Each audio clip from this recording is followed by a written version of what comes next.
Hello বন্ধুরা, আসসালামু আলাইকুম। পাবনার আপা কিচেন অ্যান্ড ব্লগ থেকে আপনাদের মাঝে আরও একটা নতুন রেসিপি নিয়ে হাজির হয়েছি। আশা করি রেসিপিটি ভালো লাগবে। ভালো লাগলে ছোট্ট একটা লাইক দিয়ে শেষ পর্যন্ত যুক্ত থাকার অনুরোধ রইল। আর আপনারা সবাই কেমন আছেন? আশা করি যে যেখানে আছেন অনেক অনেক ভালো আছেন। আমিও আলহামদুলিল্লাহ ভালো আছি। আমি আজকে আপনাদের মাঝে শেয়ার করব ডাঁটা, পটল, আলু দিয়ে তেলাপিয়া মাছ রান্নার রেসিপি। তবে চলুন দেরি না করে মূল রেসিপিটি শুরু করা যাক। এখানে আমি অনেকগুলা তেলাপিয়া মাছ অফ ক্যামেরায় কেটে নিয়েছি। আর এটা টাটকা মাছ ছিল, তাজা, নড়াচড়া করতেছিল, আপনাদের দেখাই নাই। আর দেখুন আমার মতো করে আমি কেটে নিয়েছি, আপনারা কেমন করে কাটেন জানি না। এখন আমি এই মাছগুলো সুন্দর করে অফ ক্যামেরায় পরিষ্কার করে ধুয়ে আপনাদের মাঝে ফিরে আসতেছি।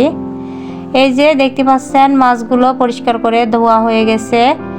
এখন আমি এগুলো মশলা দিয়ে মেখে রেখে দেব 10 থেকে 15 মিনিটের মতো। আর মেখে রেখে দিলে কিন্তু মাছের মধ্যে মশলাগুলো ভালো মতো ঢুকে। এই যে পরিমাণ মতো লবণ দিয়ে দিলাম হলুদের গুঁড়া, দিয়ে দিলাম পরিমাণ মতো মরিচের গুঁড়া, এখানে দিয়ে দিলাম পরিমাণ মতো ধনিয়া গুঁড়া, দিয়ে দিলাম পরিমাণ মতো সয়াবিন তেল। এখন সুন্দর করে হাত দিয়ে মেখে নেব। এই যে আমি হাত দিয়ে মেখে নিচ্ছি। এখন মেখে নিয়ে আমি একটা প্লেটে সুন্দর করে সাজিয়ে নিয়েছি, রেখে দিলাম। এখন আমি তরকারি কেটে নিয়েছি, পটল, ডাঁটা, আলু আমার মতো করে কেটে নিয়েছি, দেখতে পাচ্ছেন। আপনাদের মতো আপনারা কেটে নিতে পারেন। আর এখন কিন্তু নতুন তরকারি এই দুইটা, ডাঁটা আর পটল।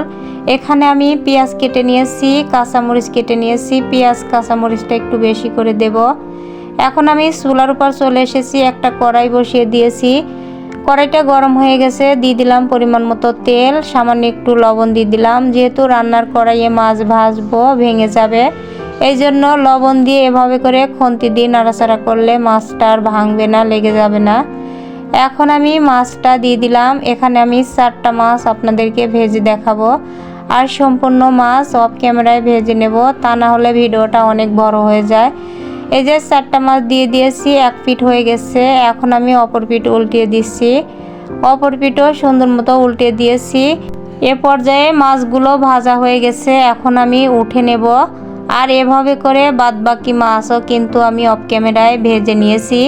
এ পর্যায়ে ওই তেলের ভিতর আবারও তেল দিয়ে দিয়েছি, দিয়ে দিলাম পেঁয়াজ কুচি। আর এই পেঁয়াজ কুচিটা দিয়ে একটা মশলা বানিয়ে নেব।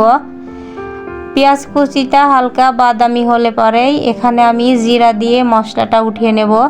এই যে হালকা বাদামি হয়ে গেছে, এখন আমি জিরা দিয়ে দিলাম। জিরা দেওয়ার পরে উপর দিয়ে তেল ছড়িয়ে দিয়ে পেঁয়াজটা দিয়ে উঠে নিয়েছি। এখন আমি ওই তেলের ভিতর আবার তেল দিয়ে বাদবাকি পেঁয়াজ কুচি, মরিচ কুচিগুলো দিয়ে দিলাম পরিমাণ মতো লবণ, হলুদের গুঁড়া, দিয়ে দিলাম মরিচের গুঁড়া, এখন দিয়ে দিলাম পরিমাণ মতো ধনিয়া গুঁড়া। এখন আমি সুন্দর করে 4 থেকে 5 মিনিটের মতো পেঁয়াজ মরিচটা নাড়াচাড়া করে এখানে হালকা একটু পানি দিয়ে দেবো কেটে রাখা ডাঁটা, আলু আর পটল। এই যে পানি দিয়ে দিলাম। পানিটা দেওয়ার পরে একটু নাড়াচাড়া করে নিচ্ছি। নাড়াচাড়া করে নেওয়ার পরে এখানে আমি এই যে পটল, আলু আর ডাঁটাটা দিয়ে দিলাম। পটল, আলু, ডাঁটাটা দেওয়ার পরে আবারও সুন্দর করে 4 থেকে 5 মিনিটের মতো নাড়াচাড়া করে মশলার সাথে মিক্স করে নেব। মিক্স করে নেওয়ার পরে হালকা অল্প একটু পানি দিয়ে ঢাকা দিয়ে ঢেকে রেখে দেব 5 থেকে 7 মিনিটের মতো। এই যে আমি হালকা একটু পানি দিয়ে দিলাম। পানিটা দেওয়া হয়ে গেছে, এখন আমি একটু নাড়াচাড়া করে ঢাকা দিলাম।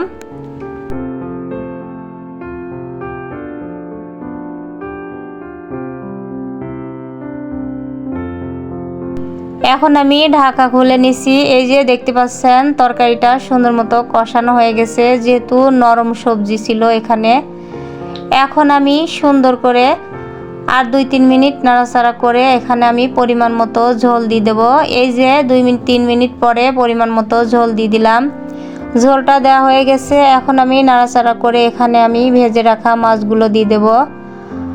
আর এই যে ভেজে রাখা মাছগুলোও দিয়ে দিলাম। আর এই মাছগুলো দেওয়ার পরে সুন্দর করে একটা বলক উঠে নেব। বলক উঠানো হলে আমি যে মশলাটা বানিয়ে নিয়েছিলাম, অফ ক্যামেরায় বেটে নিয়েছি, সেই মশলাটা দিয়ে দেব। তবে আমার ভয়েস বা ভিডিওর মাঝে যদি কোনো ভুল ত্রুটি হয়ে থাকে সবাই ক্ষমার দৃষ্টিতে দেখবেন ভাই বোনেরা।